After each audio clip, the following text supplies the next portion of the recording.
आप सभी का स्वागत है डीएस नर्सिंग क्लासेस पर।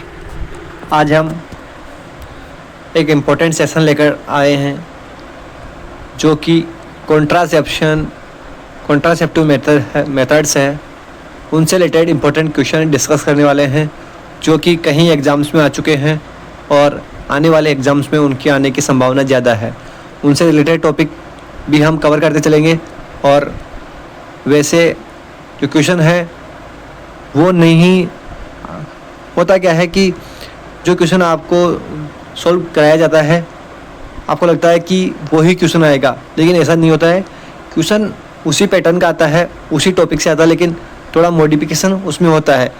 हर एग्ज़ाम में ऐसा देखने को मिलता है, लेकिन टॉपिक वही होता है। इसलिए आज हम इम्पोर्टेंट टॉपिक जो कॉन्ट्रासेप्टिव मेथड बहुत ही इंपॉर्टेंट टॉपिक है हर एग्ज़ाम के नज़रिए से, तो हम आज कॉन्ट्रासेप्टिव मेथड के इम्पोर्टेंट क्वेश्चन डिस्कस करने वाले हैं। क्वेश्चन नंबर 5 देखते हैं। Which contraceptive method use effectively against sexually transmitted disease. ऐसा कौन सा कॉन्ट्रासेप्टिव मेथड है जो इफेक्टिवली यूज होता है अगेंस्ट सेक्सुअली ट्रांसमिटेड डिजीज। जो सेक्सुअली ट्रांसमिटेड डिजीज़ के अगेंस्ट बहुत ही इफेक्टिवली यूज होता है, वो कौन सा कॉन्ट्रासेप्टिव मेथड है। आपके पास ऑप्शन है OCP, ऑप्शन बी है स्टेरिलाइजेशन मेथड, ऑप्शन सी है बैरियर मेथड, ऑप्शन डी है कॉपर्टी। तो बात करें इन सभी की, ऑप्शन है OCP, ओरल कॉन्ट्रासेप्टिव पिल्स। इसमें पिल्स दी जाती है, इसमें फिजिकल कांटेक्ट होता है आपस में, पेनिस और वेजाइना का इजैकुलेशन भी होता है, लेकिन जो इम्प्लांटेशन और या ओव्यूलेशन इनमें इसका मैकेनिज्म ऑफ एक्सप्रेशन इस तरीके से होता है, लेकिन यहाँ इजैकुलेशन होता है और फिजिकल कांटेक्ट भी होता है, स्पर्म भी इजैकुलेट होता है। इसीलिए ये इफेक्टिवली यूज नहीं लिया जाता है सेक्सुअली ट्रांसमिटेड डिजीज के अगेंस्ट। स्टेरिलाइजेशन मेथड की बात करें तो उसमें भी यही मेथड है। उसमें वासेक्टोमी और ट्यूबेक्टोमी दो मेथड है। वास डिफरेंस को और अपनी जो फैलोपियन ट्यूब है उसको कट करके टाई कर दिया जाता है, लेकिन उसमें भी फिजिकल कांटेक्ट होता रहता है, तो वहाँ भी सेक्सुअल ट्रांसमिटेड डिजीज़ फैल सकती है, तो ये भी इफेक्टिवली यूज़ नहीं लिया जाता है। ऑप्शन सी बैरियर मेथड की बात करें तो इसका आंसर जो होने वाला है वो होगा बैरियर मेथड, क्योंकि बैरियर मेथड में हम किसी भी टाइप का प्रोटेक्शन यूज़ लेते हैं जिससे कि पेनिस और वेजाइना में फिजिकली कोई कांटेक्ट नहीं होता है। पेनिस और वेजाइना में जब भी इंटरकोर्स होता है तो वहाँ बैरियर मतलब किसी भी प्रकार का प्रिवेंशन या प्रोटेक्शन लगाया जाता है। उसके बाद में ना तो वो इजैकुलेशन जो होता है वो वेजाइना के अंदर जाता है और फिजिकल कांटेक्ट भी नहीं होता, तो यहाँ इफेक्टिवली यूज होता है बैरियर मेथड और अगेंस्ट सेक्सुअली ट्रांसमिटेड डिजीज़। तो हम यहाँ बात करते हैं थोड़ा बैरियर मेथड के बारे में। बैरियर मेथड की बात करें, barrier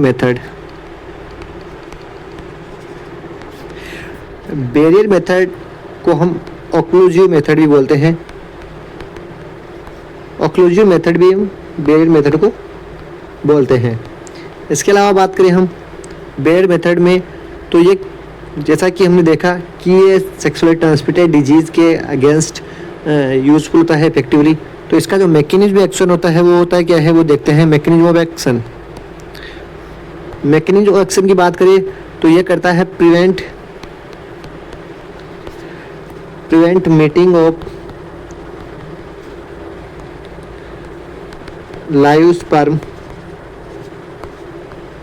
with live secondary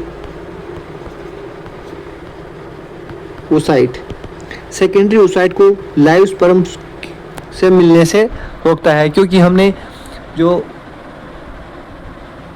genital area है वहाँ प्रोटेक्शन लगा दिया है, तो उससे जो भी इजैकुलेशन होगा वो नहीं हो पाएगा, और वो नहीं होगा तो oocyte की और लाइव स्पर्म की मीटिंग भी नहीं होगी। बात करें इसके टाइप की,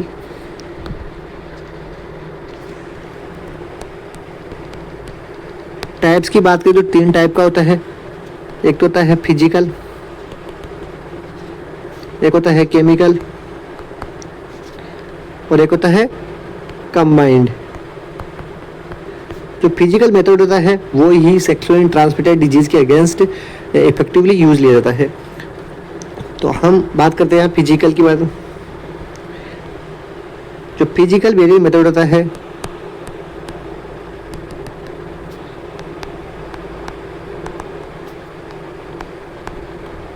फिजिकल बैरियर मेथड, इसमें हम दो चीज़ें काम में लेते हैं। एक तो होता है मेल कॉन्डोम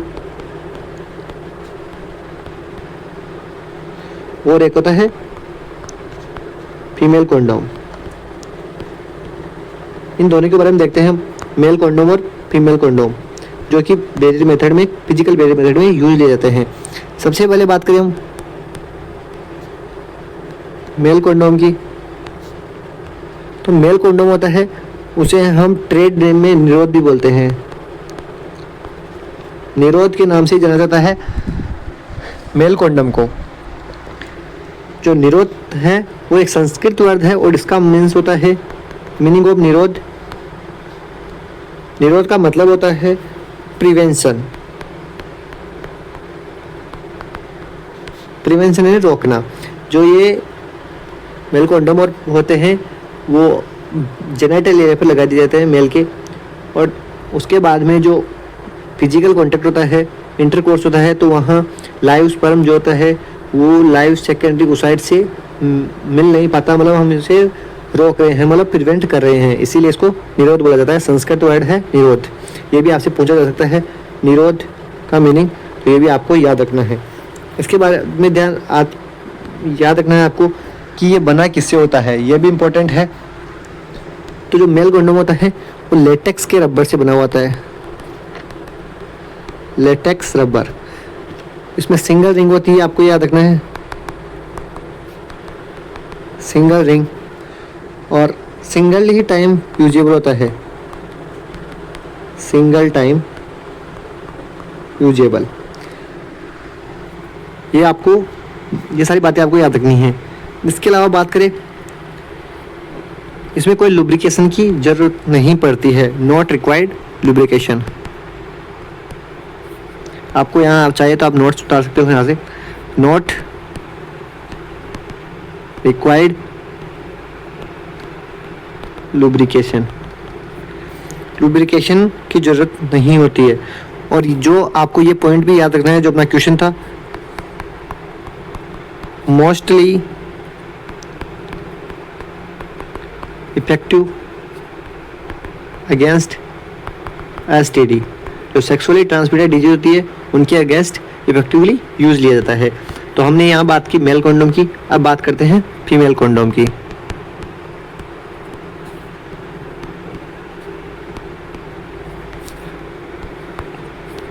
फीमेल कॉन्डोम की बात करें तो जो फीमेल कॉन्डोम होता है उसे हम फेमिडोन के नाम से जानते हैं, आल्सो नोन एज फेमिडोन।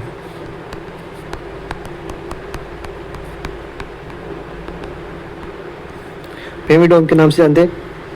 और इसकी बात करिए कि ये किससे बना हुआ होता है, तो मेड होता है, ये मेड बाय पॉलीयूरेथेन।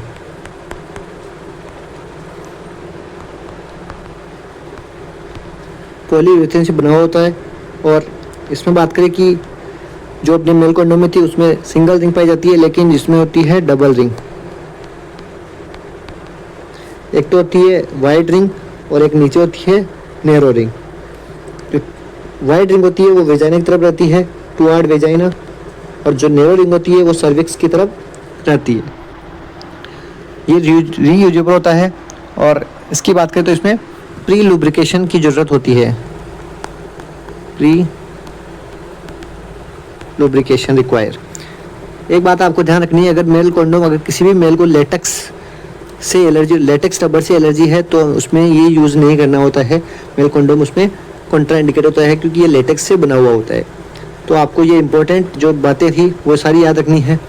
और जो अपना क्वेश्चन था उसका जो आंसर होने वाला है, क्वेश्चन अपना था which contraceptive method use effectively against sexually transmitted disease.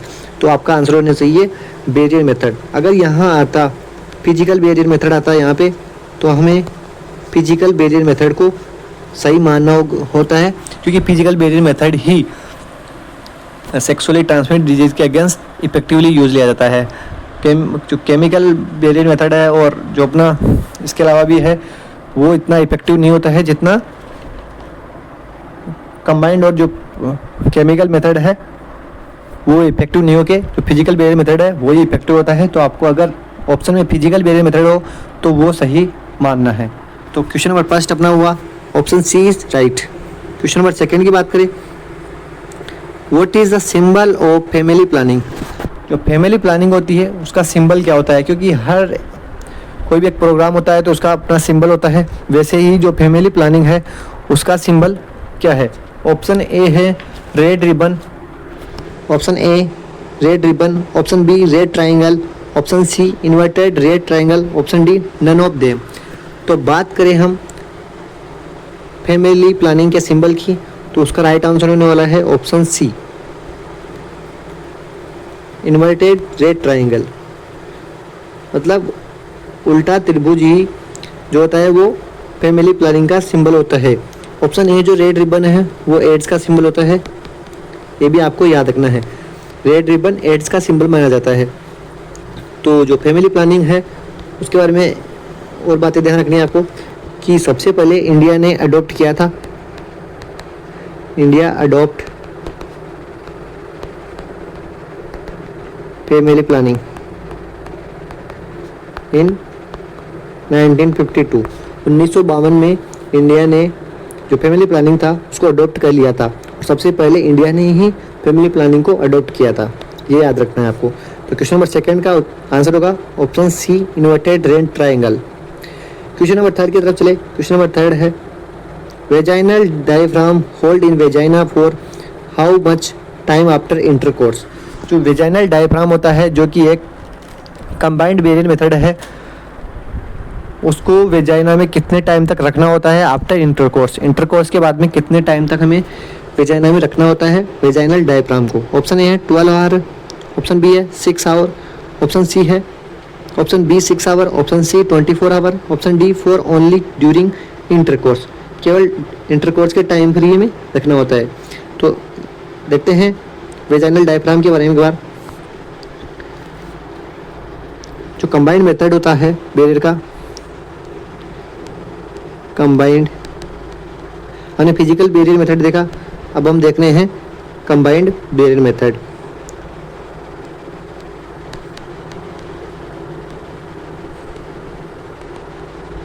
Combined barrier method, इसमें बात करें तो दो टाइप के होते हैं कंबाइंड बैरियर मेथड। एक तो होता है वेजाइनल डायफ्राम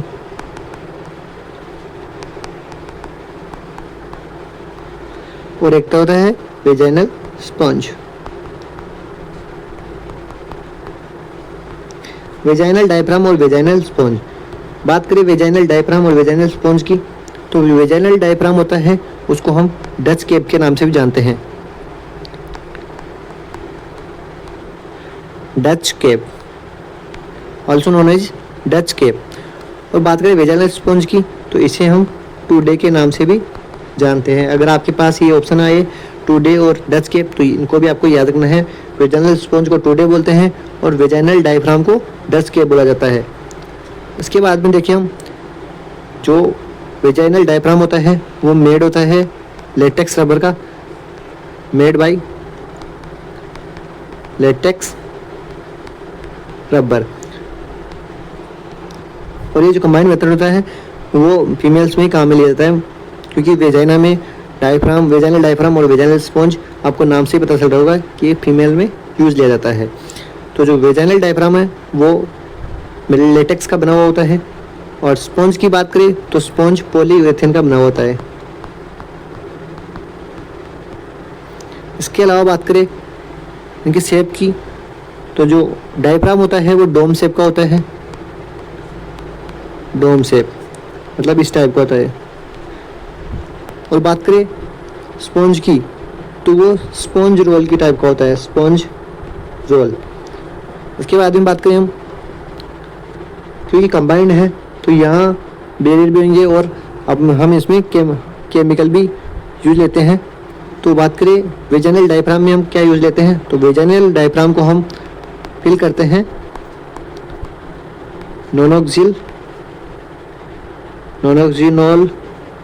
9 से, हम जो वेजाइनल डायफ्राम होता है उसको फिल करते हैं, फिल बाई 5 ml नोनोक्सिनोल 9। नोनोक्सिनोल 9 की नाम की एक केमिकल आता है, उससे हम 5 ml उसमें डायफ्राम में भरते हैं। और बात करें स्पॉन्ज की, तो स्पॉन्ज में हम 100 mg नोनोक्सिनोल 9 क्रीम भरते हैं, क्रीम नोनोक्सिनोल 9। याद रखना है कि कौन सा केमिकल और कौन सी क्रीम हम इनमें डालते हैं। तो डायफ्राम में तो 5 ml नोनोक्सिनोल 9 क्रीम और वेजाइनल स्पॉन्ज में नोनोक्सिनोल 9 100 mg। अब इम्पोर्टेंट जो पॉइंट है इसके वो आपको याद रखने हैं, इम्पोर्टेंट पॉइंट्स। इनको दोनों को ही इंसर्ट करने का टाइम देखें तो बोथ इंसर्टेड बिफोर इंटरकोर्स के पहले इनको इंसर्ट करना होता है। और बात करें कब तक होल्ड करना हो, जो अपना क्वेश्चन भी था, तो जो वेजाइनल डायफ्राम और वेजाइनल स्पॉन्ज है दोनों को ही 6 आवर तक होल्ड करना होता है, hold up to 6 hour, hold in vagina for 6 hour. तो ये भी आपको याद रखना है और अपना क्वेश्चन भी यही था। और रिमूव कर देना है within 24 hour, remove within 24 hours, 24 घंटे के अंदर अंदर इन्हें रिमूव कर देना है। और अगर रिमूव नहीं किया आपने, if not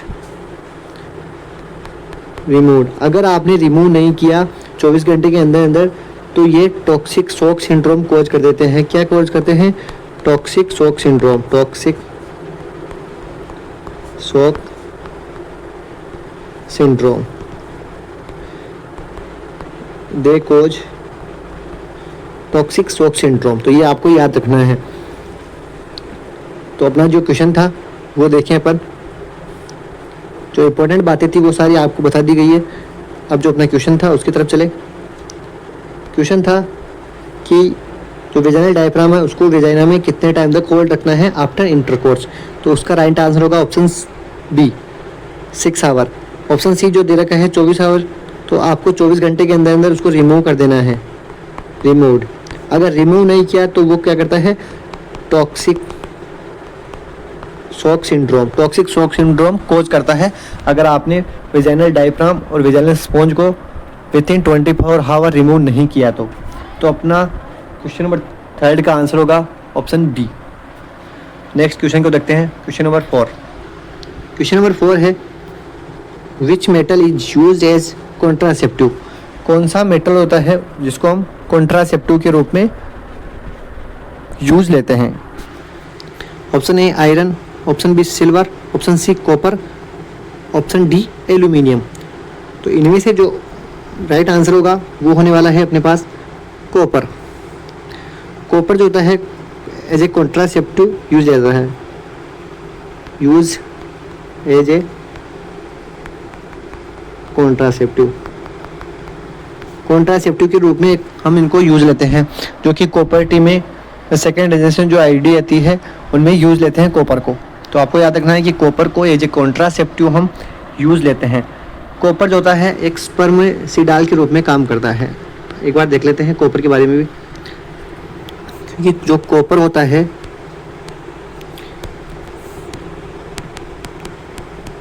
copper used in contraceptive, ये क्या है? कॉपर वर्क करता है एज ए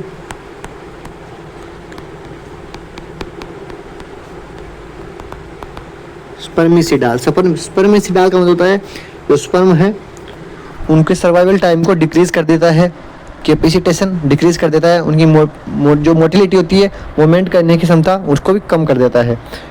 इस रूप से वो इसका मैकेनिज्म ऑफ एक्शन इस प्रकार है,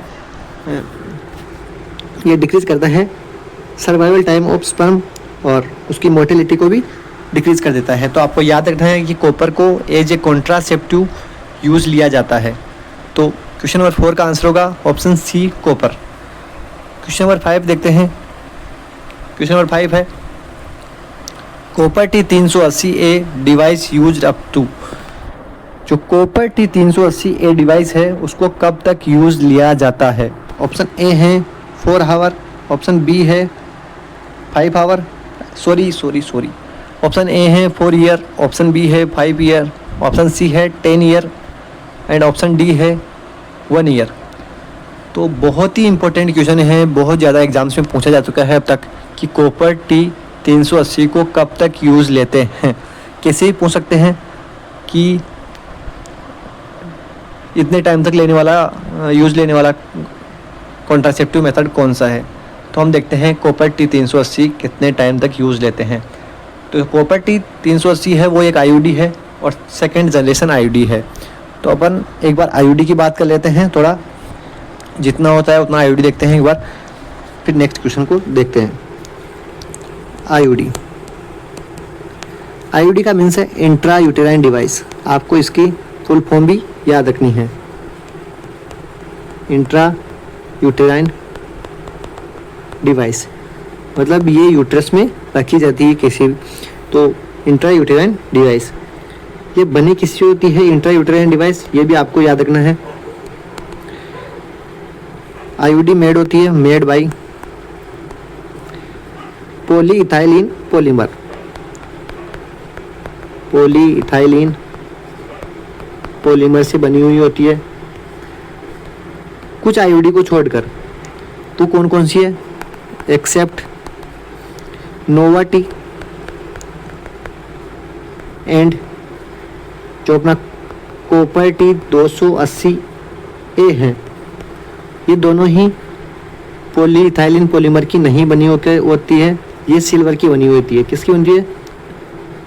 जो नोवाटी है और कॉपर T280 है, ये दोनों ही सिल्वर की बनी हुई होती है। तो आपको याद रखना है कि ये पॉलीइथाइलिन पॉलीमर की बनी हुई होती है। बात करें आईयूडी की, आईयूडी के टाइप्स की। आईयूडी के टाइप्स हम देखते हैं, बहुत इंपॉर्टेंट है आईयूडी, पूरा ही टॉपिक इंपॉर्टेंट है, यहाँ से क्वेश्चन आता ही आता है, बहुत सारे एग्जाम में आ चुका है। और नॉर्थ सेट जैसे एग्जाम में भी, नॉर्थ सेट के एग्जाम में बहुत बार आईयूडी से क्वेश्चन आता है और बहुत सेकेंड जनरेशन से मोस्टली आता है। तो हम इसके टाइप्स की बात करें, टाइप्स, तो टाइप्स होते हैं 2 टाइप की, 2 प्रकार का होता है आईयूडी। एक तो होता है मेडिकेटेड, जिसमें हम मेडिसिन यूज लेते हैं। एक होता है नॉन मेडिकेटेड। अब बात करें मेडिकेटेड कौन सा होता है, नॉन मेडिकेटेड कौन सा होता है। तो मेडिकेटेड की बात करें तो मेडिकेटेड में होता क्या है, ये क्या करते हैं, रिलीज आयन और मेडिकेटेड आयन या फिर हार्मोन रिलीज करते हैं। और नॉन मेडिकेटेड क्या होते हैं, not release any ion and hormone. जो मेडिकेटेड है वो जनरेशन सेकेंड और जनरेशन थर्ड होता है, और जो नॉन मेडिकेटेड होता है वो जनरेशन फर्स्ट होता है। अब हम इनकी जनरेशन पढ़ लेते हैं एक बार थोड़ा। जनरेशन फर्स्ट, ये एक छोटा सेशन है, इसलिए थोड़ा फास्ट चल रहा हूँ। इसके अलावा एक और वीडियो आएगा, उसमें भी आईयूडी को इन्वॉल्व करूँगा, तो वहाँ भी अच्छे से है, जो बचा हुआ है वो आईयूडी हम वहाँ पढ़ लेंगे। तो आपको जितना यहाँ पढ़ने को मिले आप ज़रूर उनको ध्यान से पढ़ें, और आई होप आपके लिए हेल्पफुल होंगे ये सभी जो टॉपिक में पढ़ा रहा हूँ। जनरेशन फर्स्ट की बात करते हैं, तो जनरेशन फर्स्ट को आईयूडी में ऐड किया गया था 1965 में, 1965 के अंदर जनरेशन फर्स्ट आया था। इसके कैरेक्टरिस्टिक्स की बात करें तो ये नॉन मेडिकेटेड होता है, नॉन मेडिकेटेड, नॉन आयोनिक, कोई आयन भी रिलीज नहीं करता, और नॉन हार्मोनल, कोई हार्मोन भी ये रिलीज नहीं करता। तो आपको ये याद रखना है कि नॉन मेडिकेटेड, नॉन आयोनिक और नॉन हार्मोनल जनरेशन फर्स्ट होती है। अब इसका देखते हैं मैकेनिज्म ऑफ एक्शन। अगर ये आयन भी रिलीज नहीं करता है और हार्मोन भी रिलीज नहीं करता है तो ये वर्क कैसे करता है? तो ये इसका मैकेनिज्म ऑफ एक्शन की बात करें, इसका मैकेनिज्म ऑफ एक्शन है वो एज ए फॉरेन बॉडी के रूप में ये काम करता है। फॉरेन बॉडी के रूप में एक्शन करता है ये बॉडी में, क्योंकि हम अगर इसको यूट्रस में डालेंगे तो ये वहाँ जाके एज ए फॉरेन बॉडी के वर्क करेगा और मैक्रोफेज के रूप में वर्क करता है और किल करता है स्पर्म को। जैसे ही वहाँ स्पर्म आएगा तो उसको वो फॉरेन बॉडी समझ के वहाँ किल कर देगा और आगे प्रोसेस फर्टिलाइजेशन के प्रोसेस नहीं होने देगा। तो आपको ये छोटी सी बात इसमें याद रखनी है। और इसका अगर एग्जाम्पल पूछे आपसे जनरेशन फर्स्ट का, तो इसका एग्जाम्पल है लाइपेज लूप। लाइपेज लूप इसका एग्जाम्पल होता है। लाइपेज लूप की बात करें तो डबल एस शेप होता है, डबल एस शेप का होता है, और इसमें एक नायलॉन की टेल होती है, नायलॉन टेल, जो कि वेजाइना की टिप पे होती है। और हम बेरियम सल्फेट मिक्स करते हैं आईयूडी के साथ ताकि एक्सरे में हम डिटेक्ट कर सके, एक्सरे करके कि अगर वो अपनी पोजीशन में है या नहीं है। तो हमने यहाँ पे जनरेशन फर्स्ट की बात की। अब बात करते हैं जनरेशन सेकेंड की बात करेंगे। अब यहाँ पर जनरेशन सेकेंड की अगर बात करें हम, जनरेशन सेकेंड इंपॉर्टेंट है, जनरेशन सेकेंड आईयूडी। तो आपको इसको तो याद ही रखना है, इसके बारे में ज़रूर देखना है आपको। जनरेशन सेकेंड जो आईयूडी है वो 1970 के अंदर ऐड हुई थी, 1970 के अंदर। इसकी बात करें इसके कैरेक्टरिस्टिक थी तो ये एक मेडिकेटेड आईयूडी है, मेडिकेटेड आईयूडी होती है ये। और बात करें नॉन हार्मोनल होती है, इसमें कोई हार्मोन नहीं होता है। और आयोनिक आईयूडी होती है, आयोनिक, क्योंकि इसमें कॉपर रिलीज करती है, कॉपर रिलीज करती है ये। और कॉपर एज है कॉन्ट्रासेप्टिव इसमें यूज लिया जाता है। तो कुछ इसके बारे में देखें तो इसका जो मैकेनिज्म एक्शन होता है वो कॉपर स्पर्मिसिडाल के रूप में वर्क करता है और ये फर्टिलाइजेशन को कम करती है, ओव्यूलेशन को भी कम करती है। और जो अपना क्वेश्चन था वो है जो कॉपर T280 है, सॉरी कॉपर T380 है, वो कब तक यूज लिया जाता है? तो वो 10 ईयर तक यूज लिया जाता है। और इसके अलावा कुछ और भी हम आईयूडी देखते हैं, जैसे जो ओल्डर डिवाइस है,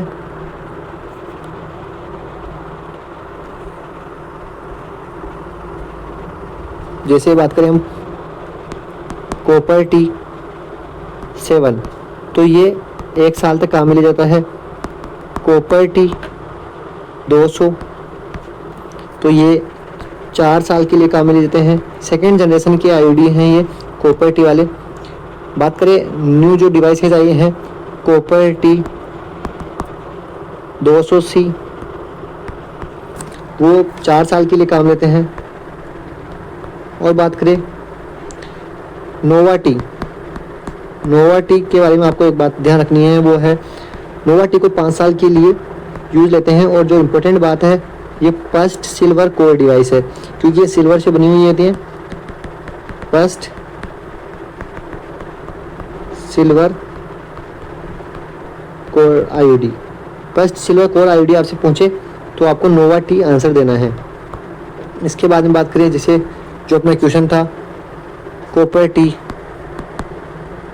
380A, तो ये 10 साल के लिए काम में लेते हैं।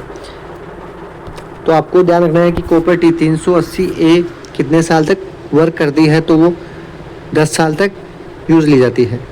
नेक्स्ट क्वेश्चन की तरफ चलिए, क्वेश्चन नंबर 6। क्वेश्चन नंबर 6 है in copper T 280A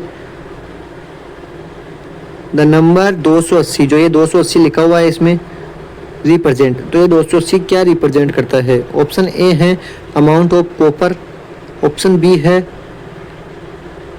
can use up to 280 intercourse, मतलब 280 इंटरकोर्स तक हम इसको यूज ले सकते हैं। ऑप्शन सी है duration of device, and option जो डी है, ऑप्शन सी था duration of device, option D है सरफेस एरिया ऑफ कॉपर। तो ये क्या इंडिकेट करता है? 280। बहुत ही इंपॉर्टेंट क्वेश्चन है, ये भी इंपॉर्टेंट क्वेश्चन है, 5 स्टार क्वेश्चन है ये, आपको याद रखना है ये क्वेश्चन, क्योंकि ये क्वेश्चन भी आ चुका है पहले एग्जाम्स में। तो एक बार देखते हैं कि जो ये लिखा हुआ होता है ये क्या क्या इंडिकेट करता है। जैसे कॉपर टी 280 और जैसे लिखा हुआ है ए या फिर ए जी, तो इसमें अगर ये सी यू जो लिखा हुआ है ये इंडिकेट करता है कॉपर को, जो ये टी लिखा हुआ है ये इसके शेप को इंडिकेट करता है कि ये किस शेप का है। तो 280 है ये इंडिकेट करता है surface area of copper, area of copper, और जो ये ए है ये इसके साइज को इंडिकेट करता है। और ए जी अगर लिखा हुआ है तो ए जी आपको सिल्वर कोर डिवाइस में लिखा हुआ होगा। ओनली सिल्वर कोर जो डिवाइस है नोवा टी कॉपर टी 380A, इनमें ही ए जी लिखा हुआ मिलेगा।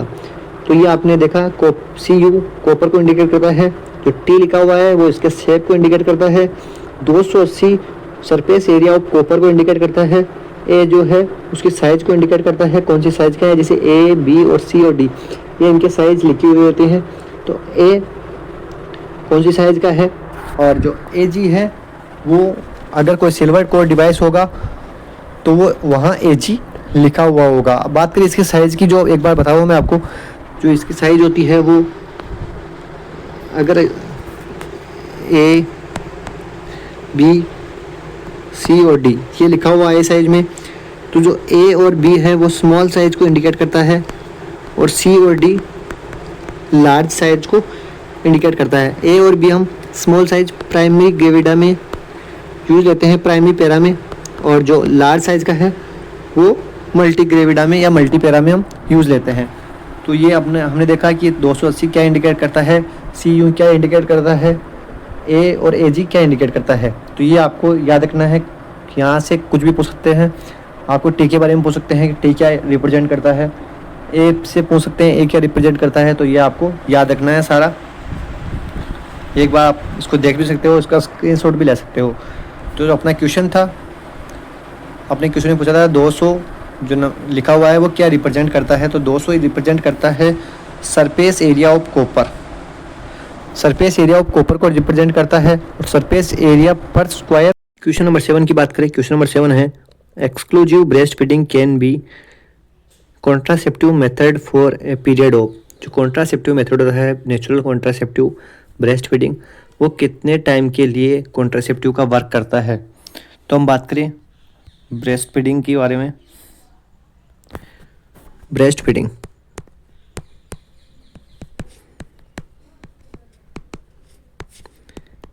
जो ब्रेस्ट फीडिंग होता है वो as a natural contraceptive work करता है।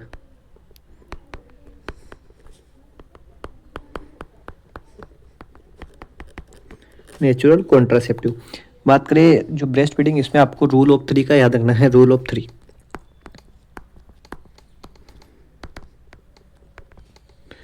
रूल ऑफ 3 का मतलब है, रूल ऑफ 3 आपको याद रखना है। रूल ऑफ 3 का मतलब है यूज एक्स्ट्रा कॉन्ट्रासेप्टिव, कि कब हमें एक्स्ट्रा कॉन्ट्रासेप्टिव यूज लेना है। 2 कंडीशन है, एक तो है लैक्टेटिंग वुमेन और एक होती है नॉन लैक्टेटिंग वुमेन। अगर लैक्टेटिंग वुमेन है तो लैक्टेटिंग वुमेन में हमें एक्स्ट्रा कॉन्ट्रासेप्टिव यूज लेना है 3 मंथ के बाद में। After 3 month extra contraceptive use लेना है। और नॉन लैक्टेटिंग है तो 3 वीक के बाद में ही एक्स्ट्रा कॉन्ट्रासेप्टिव यूज लेना है। बात करें जो ब्रेस्ट फीडिंग होता है वो एज ए एमिनोरिया काम करता है, मतलब उस टाइम में मेंस्ट्रुअल साइकिल बंद हो जाती है। तो लैक्टेशनल जो एमिनोरिया है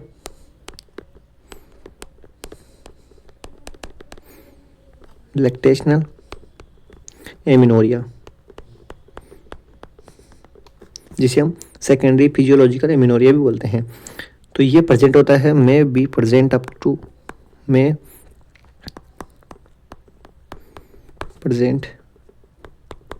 6 मंथ। 6 मंथ तक ये प्रेजेंट होता है, मतलब जो ब्रेस्ट फीडिंग है वो 6 मंथ तक एज ए कॉन्ट्रासेप्टिव वर्क करता है। लेकिन हमें अगर लैक्टेटिंग वुमेन है तो 3 महीने के बाद में एक्स्ट्रा कॉन्ट्रासेप्टिव यूज लेना होता है, एज ए प्रिकॉशन के रूप में हमें लेना होता है। और अगर नॉन लैक्टेटिंग है वुमेन तो 3 सप्ताह बाद में ही एक्स्ट्रा कॉन्ट्रासेप्टिव यूज लेना होता है। अगर बात करें हम यहाँ पे मैकेनिज्म एक्शन की, जो मैकेनिज्म ऑफ एक्शन होता है ब्रेस्ट फीडिंग का वो किस रूप में होता है। जैसे ही बच्चा सक करता है ब्रेस्ट को, तो ब्रेस्ट को सक करने के बाद में इंक्रीज होता है प्रोलैक्टिन इंक्रीज होगा। प्रोलैक्टिन इंक्रीज होते ही सप्रेस होगा, suppress GnRH gonadotropin releasing hormone suppress होगा। और GnRH सप्रेस होने के बाद में जो FSH और LH है वो कम हो जाएंगे, डिक्रीज FSH एंड LH। जो गोनाडोट्रोपिन हार्मोन होते हैं वो कम होंगे, और ये कम होंगे तो जो फॉलिकल्स है वो उनकी ग्रोथ नहीं होगी।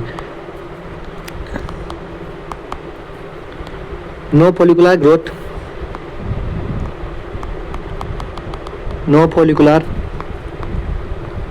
ग्रोथ और फॉलिकल बनेंगे नहीं तो ओव्यूलेशन भी नहीं होगा।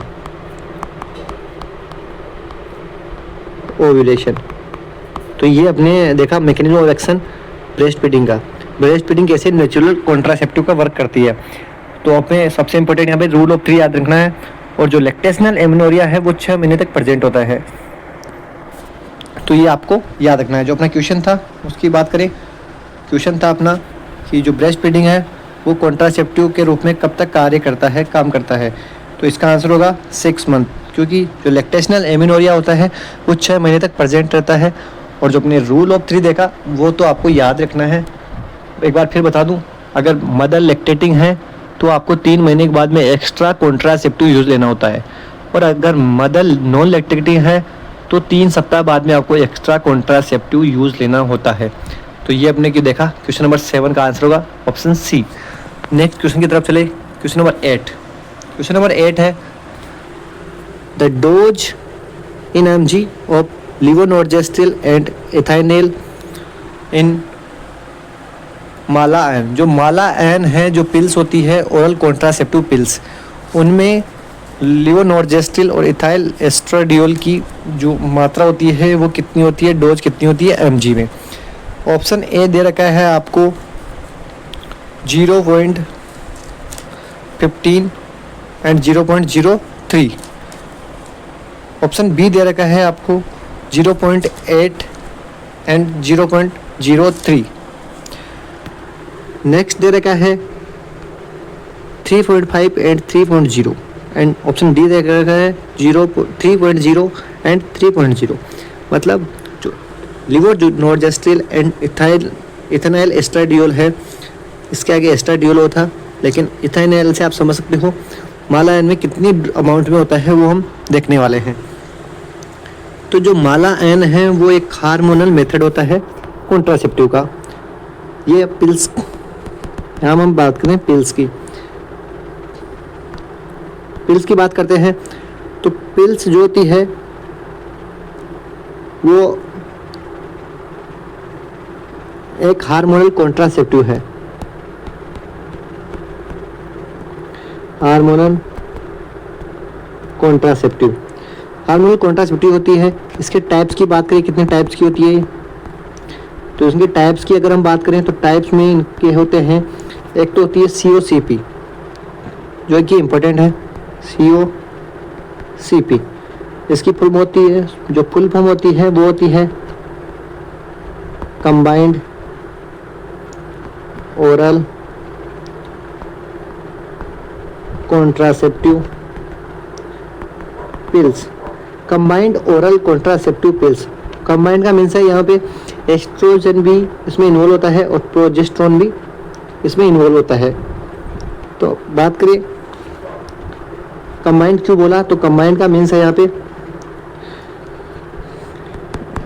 It contain estrogen and progesterone. Estrogen और प्रोजेस्टेरोन दोनों ही इनमें होते हैं COCP में, इसलिए हम इन्हें कंबाइंड बोलते हैं। इनके मैकेनिज्म ऑफ एक्शन की बात कर ले एक बार यहाँ, तो जैसे इनमें एस्ट्रोजन और प्रोजेस्टेरोन है, तो बात करें एस्ट्रोजन की, तो एस्ट्रोजन जो होता है वो डिक्रीज करता है एपोसाइट्स को, और एपोसाइट्स डिक्रीज होगा तो फॉलिकल की ग्रोथ नहीं होगी, तो डिक्रीज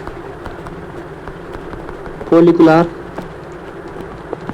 ग्रोथ, फॉलिकल की ग्रोथ नहीं होगी, तो फॉलिकल की ग्रोथ नहीं होगी तो फर्टिलाइजेशन नहीं होगा, नो फर्टिलाइजेशन। तो ये तो हुआ एस्ट्रोजन का वर्क इसमें। तो बात करें प्रोजेस्टेरोन की वर्क की, तो प्रोजेस्टेरोन थिकनेस बढ़ा देता है सर्वाइकल म्यूकस की, increase thickness of cervical mucus.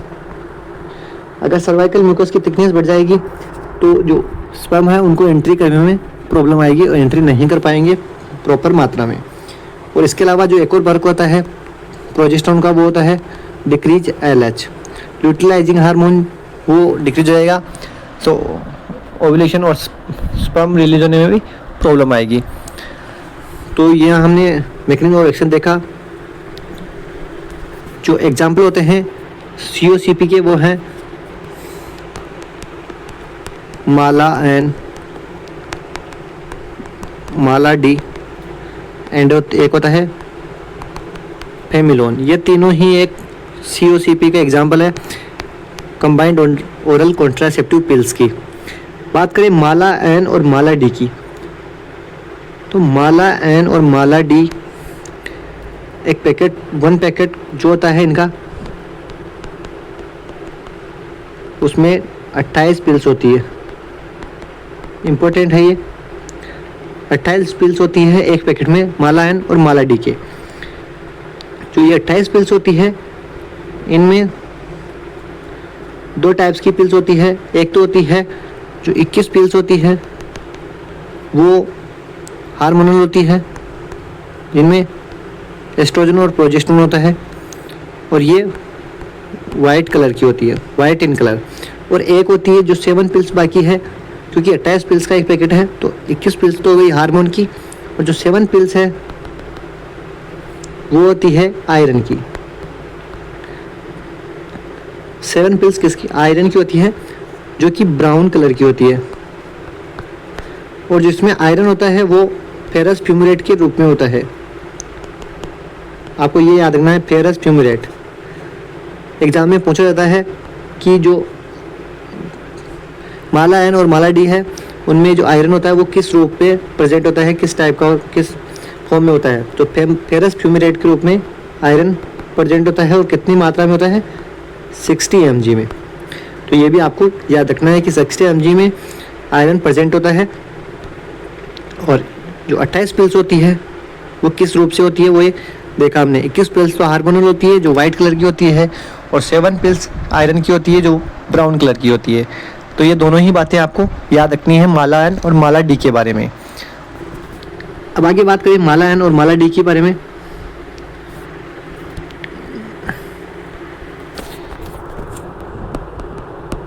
Mala N और एक है माला D। बात करें माला एन की, जो इसमें एन लिखा हुआ है तो मतलब ये निःशुल्क मिलती है, आरसीएस प्रोग्राम के थ्रू ये फ्री मिलती है। और जो माला डी है, डी से आपको रखना है दुकान, ये दुकान पे मिलती है, फ्री नहीं मिलती है। माला एन की बात करें तो इसका कंपोजिशन होता है, एक तो होता है इथेनाइल एस्ट्राडियोल,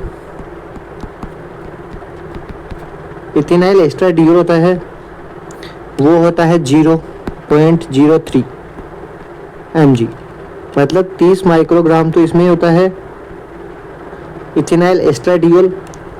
और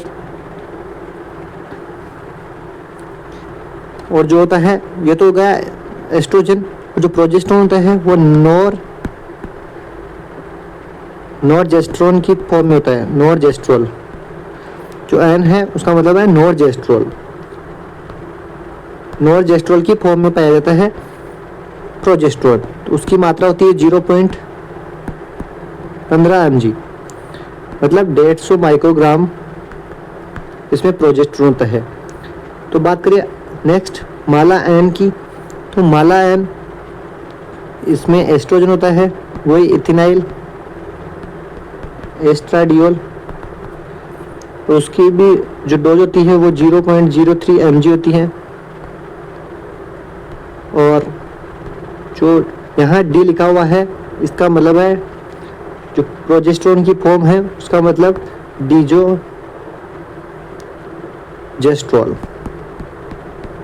डीजोजेस्ट्रोल की फॉर्म में इसमें प्रोजेस्टेरोन प्रेजेंट होता है और उसकी अमाउंट होती है 0.15 mg। तो ये आपको याद रखनी है, दोनों की डोज और दोनों की अमाउंट। क्या क्या कंपोजिशन होता है, माला एन में नॉर्जेस्ट्रोल होता है प्रोजेस्टेरोन, और इथेनाइल एस्ट्राडियोल होता है। और माला डी में डी से है डीजोजेस्ट्रोल जो कि एक प्रोजेस्टेरोन है, और इथेनाइल एस्ट्राडियोल एक एस्ट्रोजन है। दोनों की अमाउंट आपको बता दी है, तो दोनों आपको ये याद रखना है। तो अपना क्वेश्चन जो था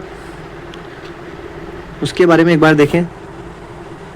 तो माला एन और माला डी में, तो माला एन के बारे में पूछा आपने यहाँ पे, तो माला एन में लीवोनॉर्जेस्ट्रोल और लीवोनॉर्जेस्ट्रोल मतलब प्रोजेस्टेरोन, और इथेनाइल एस्ट्राडियोल मतलब एस्ट्रोजन किस डोज में प्रेजेंट होता है। तो प्रोजेस्टेरोन तो आपको बताया 0.15 mg में होता है, और जो इथेनाइल एस्ट्राडियोल है वो 0.03 mg होता है।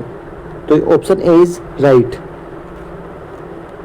ये तो 0.015 तो होगा आपका लीवोनॉर्जेस्ट्रोल, और जो इथेनाइल है वो 0.03 mg हुआ। जो भी माला एन और माला डी में प्रोजेस्टेरोन होता है वो लीवोनॉर्जेस्ट्रोल प्रोजेस्टेरोन होता है LNG ग्रुप का।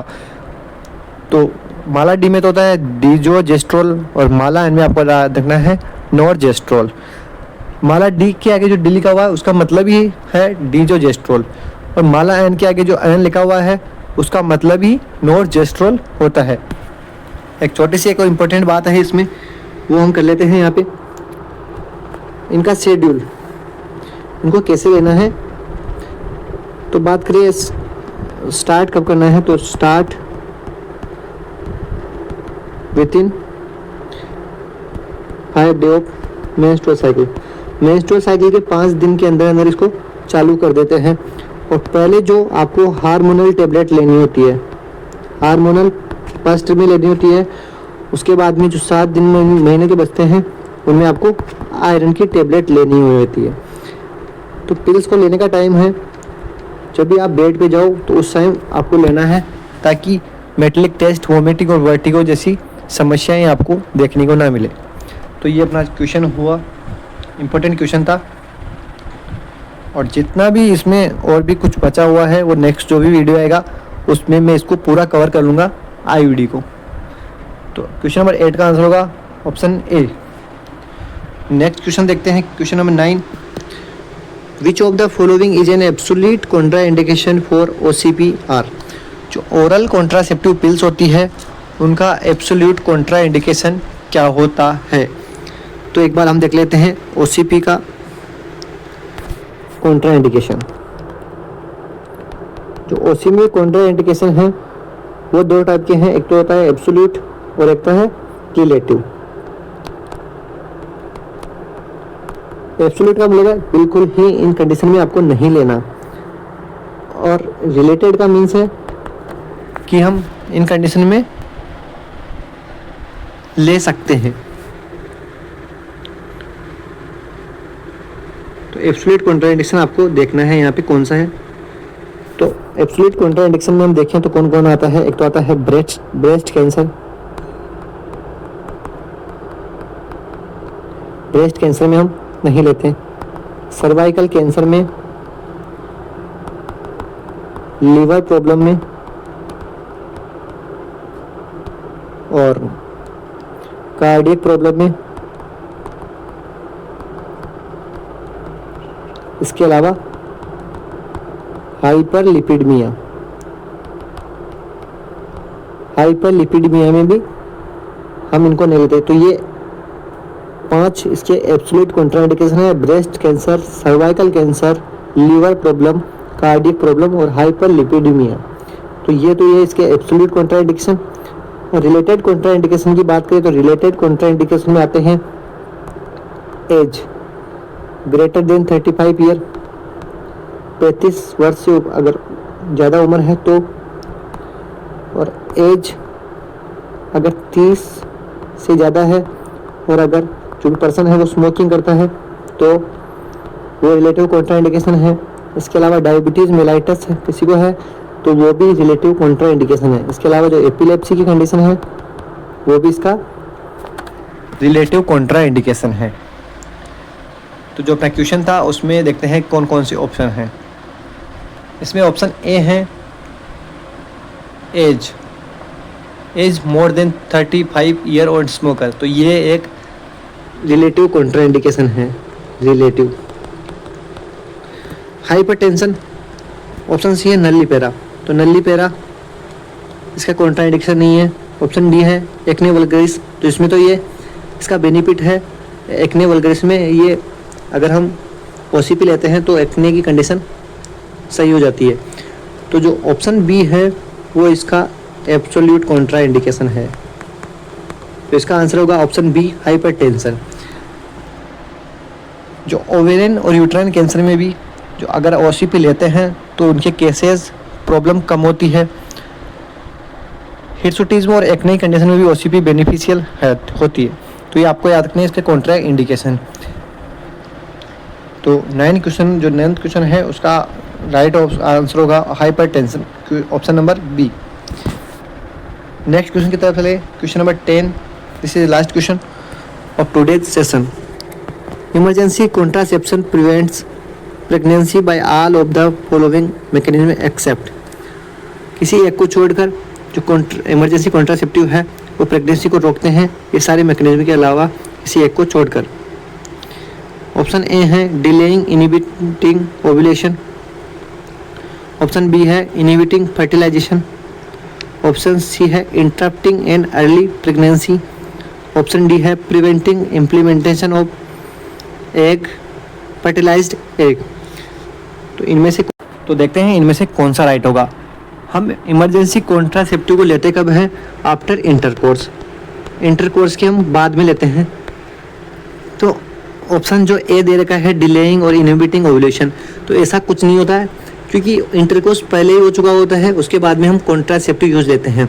तो हम जो भी कॉन्ट्रासेप्टिव यूज़ लेते हैं इमरजेंसी में वहाँ फर्टिलाइजेशन इनहिबिट होता है, ये बात सही है। इंटरप्टिंग एन अर्ली प्रेगनेंसी को इंटरप्ट करता है, ये भी बात सही है। Option D preventing implementation of the fertilised egg, मतलब जो फर्टिलाइज्ड एग है उसको मतलब इम्प्लीमेंट होने से रोकता है।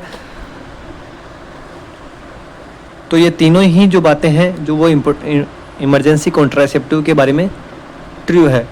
लेकिन जो ऑप्शन फर्स्ट है डिलेइंग इनहिबिटिंग ओव्यूलेशन, तो ये ओव्यूलेशन को इनहिबिट नहीं करता है क्योंकि इंटरकोर्स पहले ही हो चुका है। हम इंटरकोर्स के बाद में इमरजेंसी कॉन्ट्रासेप्टिव यूज लेते हैं, तो वहाँ ओव्यूलेशन रोकने से कुछ नहीं होने वाला है। जो ऑप्शन ए है वो इसका मैकेनिज्म नहीं है इमरजेंसी कॉन्ट्रासेप्टिव का। तो क्वेश्चन नंबर 10 का आंसर होगा ऑप्शन ए। अगर ये वीडियो आपको अच्छा लगा हो, ये सेशन आपको अच्छा लगा हो, तो वीडियो को लाइक करें, चैनल को सब्सक्राइब करें और ऐसे ही नए नए क्वेश्चंस के लिए और नए नए टॉपिक क्लियर करने के लिए चैनल से जुड़े रहे हैं। अगर कोई भी आपके डाउट है इस सेशन से तो आप कमेंट बॉक्स में लिख सकते हो। Thank you.